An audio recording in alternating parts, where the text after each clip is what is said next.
एक नाजुक युद्ध विराम और बढ़ते वैश्विक दबाव के बीच ईरान की ओर से एक नई कूटनीतिक पहल। कई रिपोर्टों के अनुसार तेहरान ने संयुक्त राज्य अमेरिका को एक प्रस्ताव दिया है कि होर्मुज जलडमरू मध्य को फिर से खोला जाए, युद्ध को समाप्त किया जाए और सबसे विवादास्पद मुद्दे उसके परमाणु कार्यक्रम को बाद की बातचीत के लिए टाल दिया जाए। ये प्रस्ताव, जो कथित तौर पर पाकिस्तानी मध्यस्थों के माध्यम से दिया गया है, इस्लामाबाद में नियोजित वार्ता के विफल होने के बाद आया है, जिससे दोनों पक्ष आगे बढ़ने के लिए एक नया रास्ता तलाश रहे हैं। वार्ताओं में नए घटनाक्रम हुए हैं। अमेरिकी रवैये के कारण पहले दौर की वार्ता प्रगति के बावजूद अपने उद्देश्यों तक नहीं पहुंची। उनकी की गई अत्यधिक मांगे और उनके द्वारा अपनाए गए गलत दृष्टिकोण। पाकिस्तान में दोस्तों से चर्चा करना जरूरी था ताकि ताजा हालात समझ सकें। ईरानी विदेश मंत्री अब्बास अरागची अब रूस में हैं, जहां वे रूसी राष्ट्रपति व्लादिमीर पुतिन से मिल रहे हैं। ये एक व्यापक कूटनीतिक दौरे का हिस्सा है, जिसका उद्देश्य समर्थन जुटाना और रणनीति को फिर से निर्धारित करना है। पिछले हफ्ते मुझे ईरान के सर्वोच्च नेता का संदेश आया।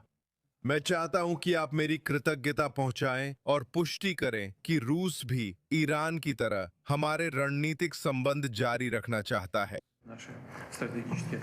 वॉशिंगटन में अमेरिका के राष्ट्रपति डोनाल्ड ट्रंप के अपनी राष्ट्रीय सुरक्षा टीम के साथ इस प्रस्ताव पर विचार करने के लिए मिलने की उम्मीद है, लेकिन ये स्पष्ट नहीं है कि अमेरिका सहमत होगा या नहीं, खासकर जब ट्रंप प्रशासन इस बात पर जोर दे रहा है कि किसी भी समझौते में ईरान की परमाणु महत्वाकांक्षाओं को सीधे तौर पर संबोधित किया जाना चाहिए। इस दौरान ईरान दबाव का विरोध करता है और संवर्धन पर सख्त लाल रेखा खींचता है। अभी ये संघर्ष खतरनाक अनिश्चितता में है, न युद्ध है न पूरी शांति।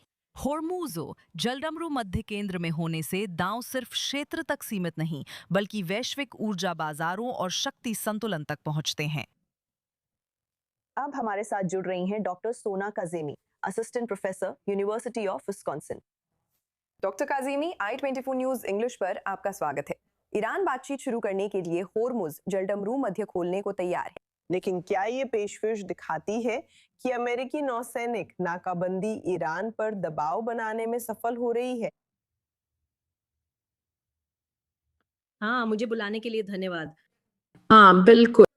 ये ज़रूर काम कर रहा है, क्योंकि यही तरीका है। सच कहूँ तो इसे पहले ही लागू होना चाहिए था। उन्हें ये नियम युद्ध शुरू होते ही लागू कर देना चाहिए था, न कि 60 दिन बाद तक इंतजार करना चाहिए था, क्योंकि उस तरह से वे मूल रूप से शासन की वित्तीय पकड़ को तोड़ सकते थे। ईरान एक ऐसी विचारधारा और धर्मशास्त्र में विश्वास करता है जिसमें दुनिया के अंत की बात की जाती है। मूल रूप से उनका मानना है कि अगर वे ये सारा अराजकता पैदा करते हैं और दूसरी विश्व शक्तियां भी इस अराजकता का हिस्सा हैं, और फिर आखिरकार ये सब उन्हें जीत दिलाने की ओर ले जाएगा और 12वें इमाम मेहदी, जो शिया धर्मशास्त्र में 12वें इमाम हैं, वे प्रकट होंगे। वे उस तरह की क्रांतिकारी विचारधारा में विश्वास करते हैं जो निश्चित रूप से दुनिया के अधिकांश लोगों के लिए बहुत ही तर्कहीन और अजीब है। मुझे लगता है, और शायद आपके दर्शक भी ये सुनकर हैरान हो रहे होंगे, लेकिन सच्चाई ये है कि वे तर्कसंगत लोग नहीं हैं। दूसरी ओर उन्हें देश या लोगों की कोई परवाह नहीं, चाहे ईरान पूरी तरह बर्बाद हो जाए। उन्हें इसकी कोई परवाह नहीं है। तो मुझे लगता है कि जो हो रहा है वो ये है कि ईरान ने पता लगा लिया है कि होर्मुज जलडमरू मध्य उनके पास एक बहुत अच्छा दबाव का साधन है। जब से मैं बच्ची थी, मुझे याद है कि वे हमेशा कहते थे, ओह, अगर हमारे साथ कुछ भी होता है तो हम होर्मुज जलडमरू मध्य को बंद कर देंगे। वे इस बारे में सोचते रहे, और अब जब उन्होंने ऐसा किया तो देखा कि इसका विश्व अर्थव्यवस्था और बाजार पर क्या असर हो सकता है। तो अब इससे वे अपनी ताकत के बारे में और भी ज्यादा जागरूक हो गए हैं।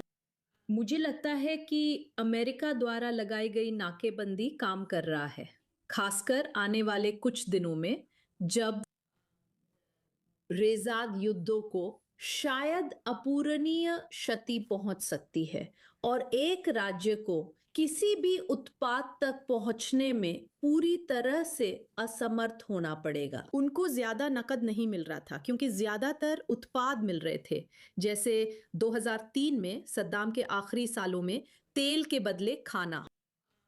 लेकिन मुझे लगता है कि ये उन्हें घुटनों पर ला देगा। हालांकि मुझे नहीं पता वे तब क्या करेंगे। उनमें से कई के बच्चे विदेश में रहते हैं, शायद उनके पास कोई भागने की योजना भी हो।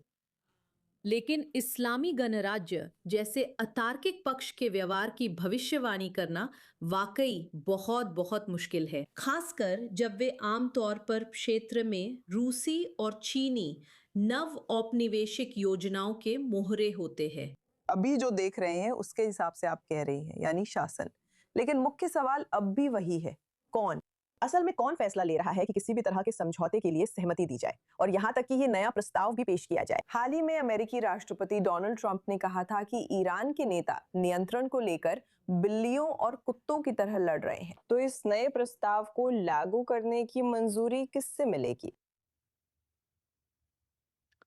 आप सही कह रही हैं। असल में किसी को नहीं पता फैसले कौन लेता है, लेकिन हमें पता है ये IRGC है ना? क्योंकि आपके दर्शकों के लिए बता दूं कि IRGC का मतलब इस्लामिक रेवोल्यूशनरी गार्ड कॉर्प्स है।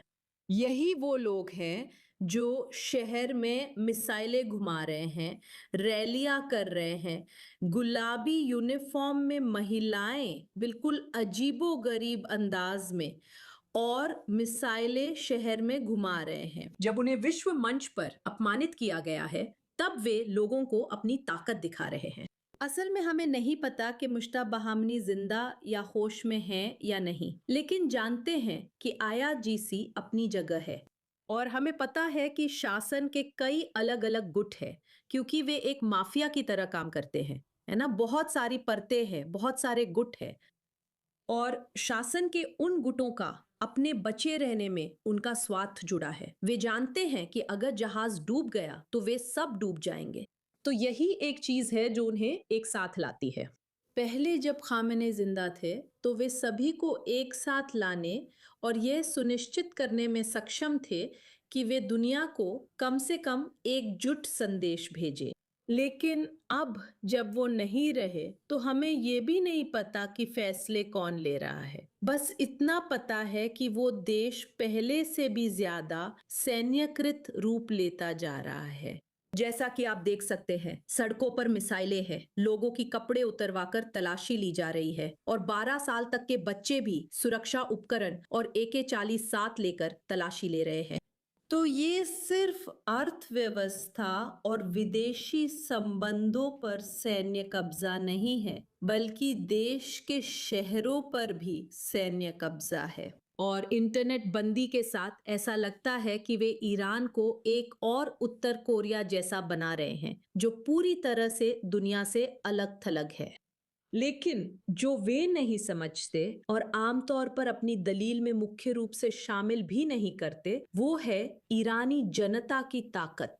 ईरानी लोग अगला उत्तर कोरिया बनने से संतुष्ट नहीं होने वाले हैं, और यही उस समीकरण का सबसे महत्वपूर्ण हिस्सा है जो उनके लिए अप्रत्याशित है।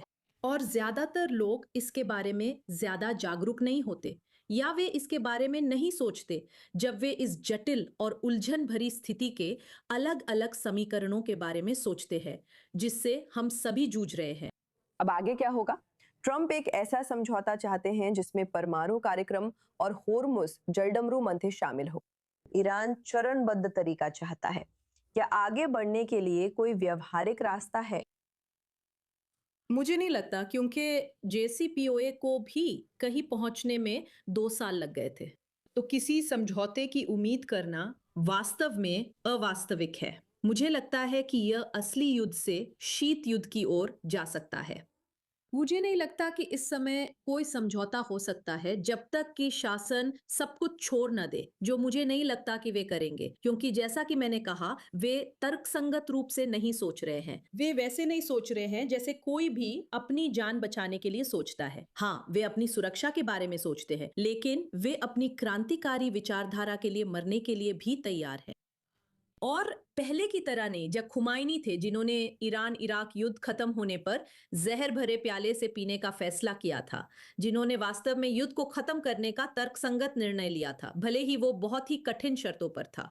लेकिन मुझे नहीं लगता कि इस समय ऐसा कोई तर्कसंगत व्यक्ति है जो ये निर्णय ले सके जब तक कि शासन के भीतर से कोई ऐसा व्यक्ति सामने न आए जिसके बारे में हमें पता न हो, जो शासन का अगला गोर्बाचेव बनकर उसे बचा सके। लेकिन मुझे ऐसा होता नहीं दिख रहा है। मुझे लगता है कि ये एक शीत युद्ध की तरह लंबा खिंचने वाला है। और जैसे ही ईरानी लोग पिछले कुछ महीनों के सदमे और दुख से बाहर आएंगे और जब बेरोजगारी बहुत ज्यादा हो जाएगी, इंटरनेट नहीं होगा और पूरे पेट्रोकेमिकल उद्योग को निशाना बनाया जा रहा होगा, वहां वाकई बहुत भयानक स्थिति है। लेकिन जब वे उस स्थिति से बाहर आ जाएंगे तो शायद वे खुद ही शासन को उखाड़ फेंकने में सक्षम हो सकते हैं। हालांकि राज्य टीवी और शासन के कई अन्य नियंत्रण अभी भी मौजूद है जिन्हें अमेरिका और इजराइल ने प्रभावित नहीं किया है। मुझे लगता है कि लोगों को बहुत कठिन लड़ाई लड़नी पड़ेगी, मुकाबला करना पड़ेगा। हाँ, आगे ईरानी लोगों के लिए कठिन दिन है। डॉक्टर सोना काज़ेमी, i24 न्यूज़ इंग्लिश पर आपके साथ होना अच्छा लगा। धन्यवाद। चर्चा स्टूडियो में जारी है। मेरे साथ i24 न्यूज़ इंग्लिश के वरिष्ठ मिडिल ईस्ट संवाददाता एरियल उसरान हैं। अब एरियल, ईरान की विदेश मंत्री बसारक ने मॉस्को में रूसी राष्ट्रपति पुतिन के साथ अपनी यात्रा पूरी की है। पुतिन, इस बैठक का मुख्य उद्देश्य क्या था और इन नेताओं की मुलाकात से हमें क्या जानकारी मिली? हाँ, तो इस बैठक का मकसद ये है कि ईरान के पास दुनिया में अभी भी दोस्त बने रहे। जैसा कि हमने सुना, ईरान को अलग थलग करने की कोशिश की जा रही है, तो वे इसका मुकाबला ऐसे करते हैं कि पहले पाकिस्तान जाते हैं, फिर ओमान, फिर वापस पाकिस्तान और फिर रूस जाते हैं, ताकि अपने दोस्तों की छोटी सी सूची को मजबूत किया जा सके जो ईरान के पास हैं। और ये सूची और भी छोटी होती जा रही है, क्योंकि मैं आपको याद दिला दूं कि वेनेजुएला ईरानियों के ये एक अहम साझेदार था, और जब मादुरो न्यूयॉर्क की जेल में हैं तो इससे हकीकत बदल जाती है। लेकिन रूसी राष्ट्रपति पुतिन के साथ अपनी मुलाकात के बाद अराकच्ची ने कहा कि ये बैठक बहुत सकारात्मक रही और ये 1.5 घंटे चली। और मूल रूप से दोनों पक्षों ने ईरान का समर्थन करने पर सहमति जताई। और वास्तव में बैठक के दौरान पुतिन ने कहा कि रूस ईरान की युद्ध समाप्त करने में मदद करने के लिए अपनी पूरी ताकत लगाएगा। और इन सार्वजनिक बयानों के साथ ये जाहिर तौर पर ईरानियों के लिए एक सकारात्मक परिणाम है। जहां तक बंद दरवाजों के पीछे क्या हुआ वो अभी देखना बाकी है। लेकिन आखिरकार ईरान के लिए ये एक कोशिश है यह देखने की कि क्या वे किसी को भी अपने दावे का समर्थन करने के लिए साथ ला सकते हैं। हॉर्मुज जलडमरू मध्य को उसकी वर्तमान स्थिति में बनाए रखने के लिए और कूटनीतिक रूप से दबाव डालने की कोशिश करने के लिए, ताकि अमेरिका के साथ संभावित बातचीत में अपनी स्थिति को बेहतर करने के अपने मकसद का समर्थन मिल सके। अमेरिका में ये कैसे सामने आ रहा है? ईरान परमाणु मसले और हॉर्मुज जलदमरू मध्य को अलग करने की कोशिश कर रहा है। मेरी समझ में वॉशिंगटन इसे मान नहीं रहा है। आप और क्या बता सकती हैं? हाँ, वॉशिंगटन इसे स्वीकार नहीं कर रहा है। विदेश मंत्री मार्को रूबियो ने फॉक्स न्यूज से कहा कि हॉर्मुज जलडमरू मध्य में ईरान की रणनीति की आलोचना की है। उन्होंने कहा कि अमेरिका ये नहीं मान सकता कि ईरान तय करे कि कौन वहां से गुजरेगा, कौन नहीं, और किसे कितना भुगतान करना होगा। मूल रूप से इसे उसी स्तर पर रखा जा रहा है, पूरी तरह से बराबर नहीं, लेकिन अमेरिकियों के लिए परमाणु मुद्दे जितना ही महत्वपूर्ण माना जा रहा है। साथ ही ये भी कहा गया कि ईरान में फैसले लेने वाले केवल वही लोग हैं जो कट्टरपंथी हैं और भविष्य को लेकर उनका दृष्टिकोण सर्वनाशकारी है, जैसा कि आपकी पिछली बातचीत में भी चर्चा हुई थी। और वही लोग हैं जिनके पास देश में सर्वोच्च सत्ता है। तो असली बातचीत के लिए ज्यादा गुंजाइश नहीं बचती, लेकिन हम अभी भी बातचीत की बात करने के चरण में हैं, और इसलिए ऐसा नहीं लगता कि ये गतिरोध जल्दी खत्म होने वाला है।